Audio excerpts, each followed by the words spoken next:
ये है अफ्रीका के शानदार जंगल और इसी भूमि ने हमें कई बार जानवरों की दुनिया को बेहद करीब से देखने का मौका दिया है। और आज इसी अफ्रीका के सरजमी पे हम दो अलग अलग माओं से मिलने वाले हैं। इनमें से एक माँ का तो सीधा सामना होगा बेरहम नौच लायन कोalition से, और इस वीडियो के जरिए हम नौच लायन कोalition के कहर को बहुत ही करीब से देखने वाले हैं। आखिरकार क्या होगा जब एक माँ भिड़ेगी one of the most powerful lion coalition से। दोस्तों, ये है अफ्रीकन कैट्स डॉक्यूमेंट्री की डिटेल समरी, जहां मैं आप लोगों को ऐसे ऐसे चीजों से अवगत कराने वाला हूं जो शायद आपने पहले कभी नहीं देखा होगा। अगर आप भी चलना चाहते हैं इस अफ्रीकन सफारी में मेरे साथ, वीडियो को लाइक कीजिए, चैनल को सब्सक्राइब करके बेल आइकन प्रेस कीजिए, ताकि मैं जब भी कोई वीडियो अपलोड करूं उसकी नोटिफिकेशन आपको सबसे पहले मिल सके। इस विशालकाय नदी के साउथ में रहते हैं एक बहुत ही खास परिवार जिसका नाम है रिवर प्राइड, जहां रहती है 6 शेरनियां और इनके बच्चे। इन सब के बच्चे बहुत ज्यादा प्यारे हैं और जो लायनेस इन सबको जोड़े रखती है वो है लैला। और लैला का भी एक कब है जिसका नाम है मारा, और ये 6 महीनों का है।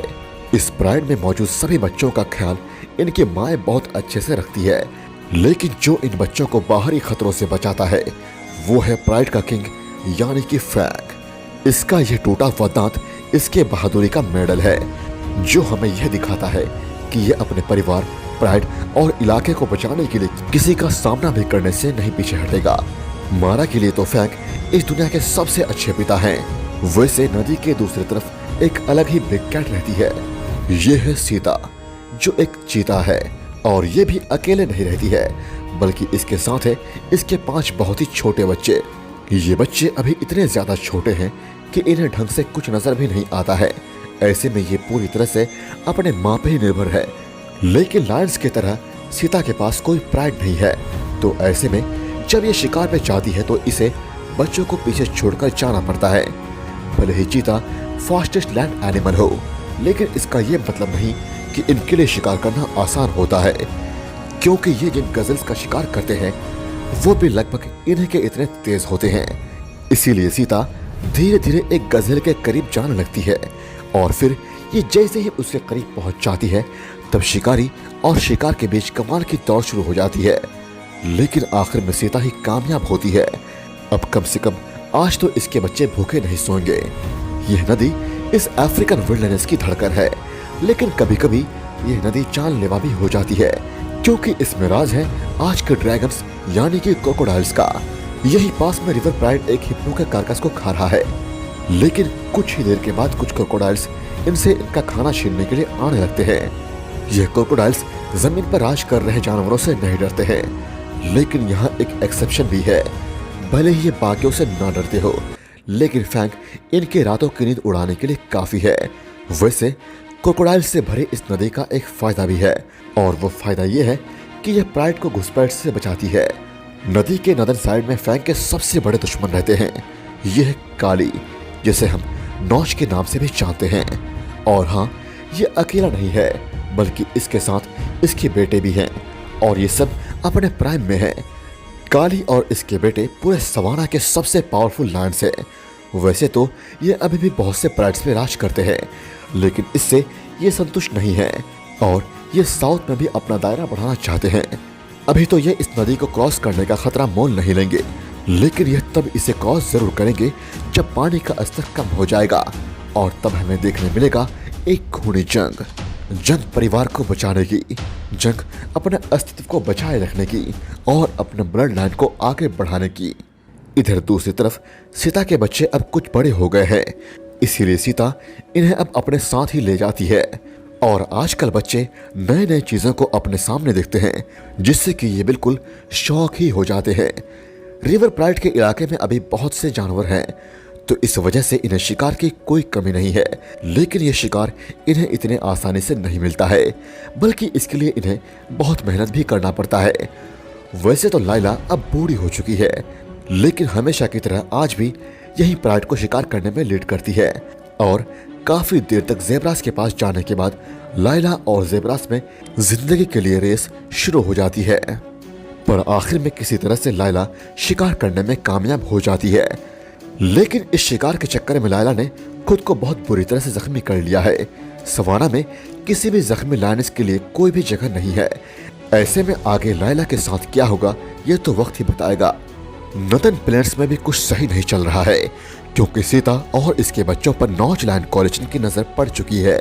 ऐसे में अगर सीता अकेली होती तब तो ये यहाँ से भाग जाती, लेकिन अपने बच्चों की वजह से ये ऐसा नहीं करती है, बल्कि यह तो अपनी जान हथेली पर रखकर सीधा काली के पास जाने लगती है। एक वक्त तो ऐसा आता है जब काली सीता के बिल्कुल करीब आ चुका था, लेकिन ऐन वक्त में सीता खुद को बचा लेती है। इसने ऐसा इसलिए किया जिससे यह काली को अपने बच्चों से दूर रख सके। लेकिन इस बीच काली का एक बेटा इसके बच्चों के पास आने लगता है। अब सीता को बिल्कुल पहले की तरह इसके पास भी जाना पड़ता है। एक वक्त तो ऐसा भी आया जब ऐसा लगने लगा कि अब शायद सीता की जान ना बचे, लेकिन आखिर में सीता खुद को बचा ही लेती है। पर इन सब में सभी बच्चे इधर उधर बिखर चुके हैं। सीता उन्हें ढूंढने के लिए हर जगह आवाज लगाती है, लेकिन रात होने के बाद भी इसे इसके बच्चे कहीं नहीं मिलते हैं। सुबह होने तक इसके 3 बच्चे तो मिल जाते हैं, लेकिन इसके 2 बच्चे अब नहीं रहे, क्योंकि पिछली रात हाइनास ने उन्हें जान से मार डाला था। पिछली रात सीता के लिए एक नाइटमेयर ही साबित हुआ। कुछ वक्त और बीत जाता है और अब अफ्रीका के जंगलों में सूखे का मौसम दस्तक दे रहा है और जानवरों के सभी बड़े झुंड भी अब यहाँ से निकल रहे हैं। ऐसे में अब रिवर प्राइड के लिए शिकार करना बहुत मुश्किल साबित होने वाला है। इसके ऊपर से लायला अब अपने जख्म की वजह से चल भी नहीं पा रही है। मारा भी अपनी माँ को इस हालत में देखकर बहुत ज्यादा दुखी है। लायला को रिकवर होने के लिए थोड़ा टाइम चाहिए, लेकिन प्राइड के पास इतना टाइम नहीं है कि ये यहाँ और रुक सके, और इसीलिए ये लायला के बिना ही आगे बढ़ने लगते हैं। यह मारा बहुत बड़े दुविधा में पड़ जाती है। आखिर ये अब करे तो करे क्या, लेकिन आखिर में अपने माँ के लिए इसका प्यार इसे यहीं रोक देता है।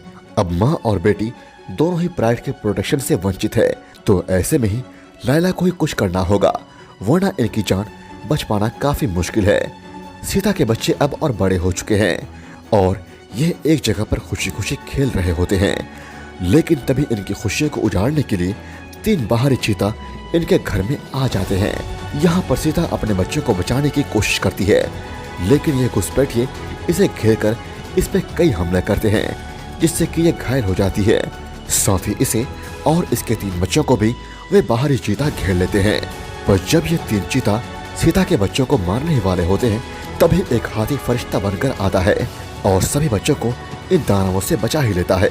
इधर दूसरी तरफ रिवर प्राइड बहुत देर तक सफर करने के बाद एक जगह पर आराम कर रहा है, और खुशी की बात तो ये है लायला और मारा आखिरकार एक बार फिर से रिवर प्राइड के पास आ ही गए। लेकिन अब क्योंकि नदी का स्तर कम हो गया, तो काली को रिवर प्राइड पे कब्जा करने का एक अवसर नजर आता है। इसीलिए ये और इसका सबसे बड़ा बेटा नदी पार करके रिवर प्राइड के पास आने लगता है। आने वाले खतरे को देखकर फैंग बहुत जोर जोर से दहाड़ता है, जिससे कि शायद काली यहाँ से वापस चला जाए, लेकिन ऐसा कुछ भी नहीं होता है। और जब काली और इसका बेटा फैंग के पास आने लगता है, तो फैंग इनसे डर के पीछे हट जाता है, जिससे कि प्राइड अनप्रोटेक्टेड हो जाता है और सभी बच्चे बहुत बड़े खतरे से घिर जाते हैं। लेकिन यहाँ फीमेल्स की लीडर होने के नाते लायला जख्मी होने के बावजूद भी सीधा काली के पास आ जाती है, और इसकी हिम्मत को देखकर प्राइड के सभी फीमेल्स मिलकर घुसपैठिए पर हमला कर देती है, और इनके सामने तो काली भी कुछ नहीं कर पाता है। इसीलिए ये अपना हार स्वीकार करके यहाँ से वापस चला जाता है। आज फीमेल्स ने न केवल अपने बच्चों का बल्कि इसके साथ ही फैंग का भी जान बचाया है, पर काली और इसके बेटे शांत रहने वालों में से नहीं है, और हो ना हो ये वापस जरूर आएंगे।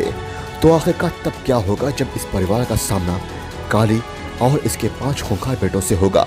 क्या यह मारा बच पाएगी, और क्या फैंग एक बार फिर से अपने शेरनियों के बदौलत बच पाएगा, या अगली बार काली के कहर से कोई नहीं बचेगा? वह जानेंगे अगले पार्ट में। बने रहिएगा हमारे चैनल के साथ, इसीलिए चैनल को सब्सक्राइब करके बेल आइकन प्रेस कर दीजिए। Thank you so much.